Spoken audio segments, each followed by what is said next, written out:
안녕하세요, 로미입니다. 제 주위에는 롤모델이 없어요. 도대체 닮고 싶은 사람이 없다니까요? 존경하는 인물? 거기에 다들 누굴 쓰는 거죠? 이런 생각 많이들 하시죠. 특히 회사 생활을 하다 보면 왜 다 이러는 거지? 선배면 선배 노릇을 해야지. 과장이면 과장답게 일을 해야지. 나보다 훨씬 선배인데 왜 이렇게 닮고 싶은 점이 없을까? 본받을 만한 점이 없어. 이런 생각 드시는 분들, 와, 내가 있는 이 조직이 정말 썩은 건가? 아, 그냥 한국 사회는 다 이런 건가? 이렇게 생각하실 거 전혀 없고요. 다만 바라보는 관점을 좀 바꿔서 나에게 더 도움되는 측면으로 생각할 수 있는 전환 포인트 말씀드리려고 합니다. 바로 내 삶을 살아가는 데 있어서 벤치마킹할 사람을 찾기보다는 타산지석을 많이 하자라고 말씀드리고 싶어요. 물론 우리 주위에 벤치마킹할 사람이 많으면 좋겠죠. 뭔가 본받을 점이 많아서 와, 나도 저렇게 일을 해야겠구나. 와, 대인관계는 이렇게 하는 거였구나. 이렇게 배울 점이 많은 사람이 널리면 좋겠죠. 보고 배우는 게 있으니까. 그런데 아무래도 우리는 사람이고 사람은 실수를 하고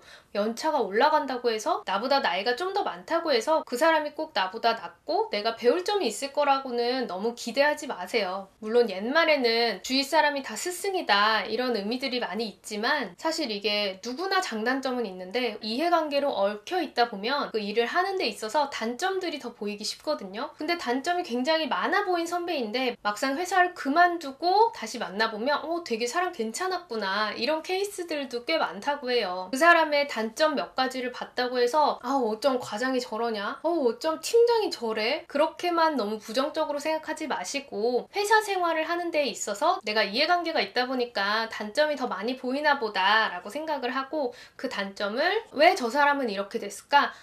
상사들이 이런 식으로 커뮤니케이션을 하다 보니까 이 사람이 이렇게 보수적으로 바뀌었나 보다 라는 것처럼 내가 싫어하는 그 포인트를 가지게 된 계기를 한번 추측을 해보고 나는 저렇게 적용하지 말아야지 라는 그런 다짐들을 기록을 해두세요. 기록을 안 해두면 그냥 싫어 그 감정만 남게 되고 내가 똑같이 그 안 좋은 행동을 답습하는 케이스들이 많거든요. 나도 모르게 반복하고 있는 거죠. 저도 실제로 2년차 때 정말 애기애기 할 때인데 제가 1년차 때 선배가 하는 행동을 보고 싫어 정말 싫어 해놓고 제 밑에 바로 후배가 들어오니까 똑같이 행동을 하고 있더라고요. 근데 그거를 그 당시에는 몰랐어요. 근데 시간이 지나 보니까 내가 왜 그렇게 행동했을까? 와, 나 진짜 그 신입은 정말 나를 싫어했겠다라는 생각이 나중에야 들더라고요. 근데 이게 정말 사람들이 욕하면서 닮는다고 하잖아요. 특히 부모한테도 부모의 안 좋은 면을 욕하면서 닮게 된다고 하죠. 우리가 성인이 되기 전까지야 내가 이렇게 컨트롤하기가 힘들었지만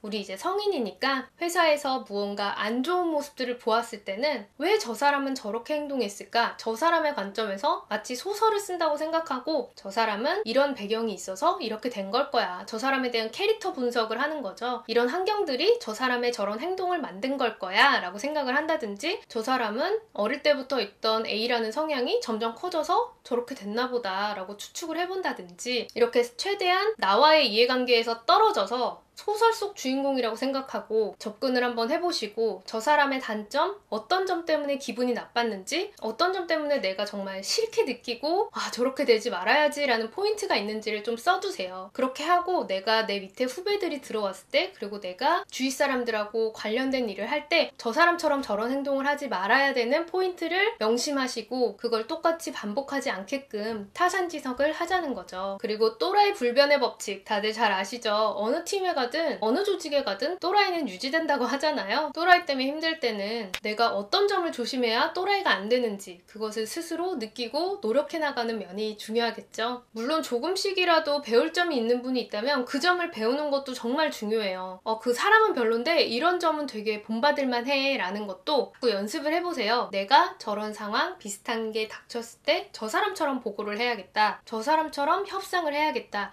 저 사람처럼 추진력을 갖춰야겠다. 이런 리스트들을 작성하다 보면 여러분 스스로가 조금씩 발전해 나가시는 거 느낄 수 있을 거예요. 그리고 특히 같이 있다 보면 쉽게 닮게 되는 게 말투, 어떤 행동 그런 것들이 별거 아니어도 이게 스며들게 되잖아요. 영향을 받아서 어떤 특정 단어들을 비슷하게 사용한다든지 이때는 당연히 이러는 거지 라는 뇌구조가 생겨버리게 되는데 그럴 때마다 이건 아니야 라고 스스로 제어할 줄 아는, 잘라낼 줄 아는 게 필요해요. 예를 들어서 선배가 후배들한테 막 막말을 하는 조직 그런 데 있다 보면 똑같이 막말을 하게 되거든요. 그럴 때마다 나는 그러지 말아야 해. 그런 말을 들었을 때 내가 상당히 기분이 나빴는데 이게 익숙해졌다고 해서 내가 후배한테 또 막말을 하면 안 돼. 이렇게 나 스스로 제어를 할 줄 아는 힘을 키우는 게 굉장히 중요하고, 왜 회사 선배들 중에 이렇게 닮고 싶은 사람이 없지? 내 미래도 저럴까? 이렇게 생각할 거 전혀 없어요. 똑같은 회사를 다녀도 사람들의 만족도는 굉장히 다르고요.